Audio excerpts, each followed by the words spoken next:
İran Amerikanın beyin mərkəzini vurdu. Bəli, söhbət dəyəri 700 milyon dollar olan Y3 Century AVAX təyyarəsindən gedir. Belə ki, 27 mart tarixində İran Səudiyyə Ərəbistanının Şahzadə Sultan aerodromuna 6 ballistik raket və 29 pilotsuz uçuş aparatı ilə hücumlar edib. Və nəticə olaraq da azı 15 Amerikalı əsgərin ağır yaralandığı bildirilir. Fake görüntülərindən əldə olunan məlumatlara görə bu hücum zamanı Amerikaya məxsus bir ədəd Y3 Century AVAX təyyarəsi və bir ədəd KC-135 Stratotanker tanker təyyarəsi məhv edilib.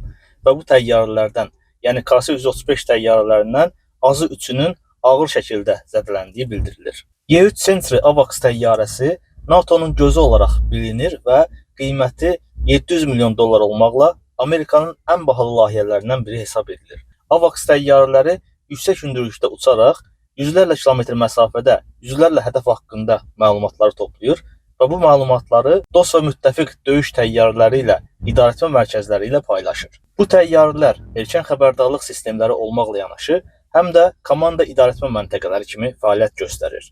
Yəni bu təyyarələr döyüş təyyarələrini istiqamətləndirirlər. Sən hardan hərəkət elə, sən hardan hücum elə, harda təhlükə var, haradan hərəkət etmə.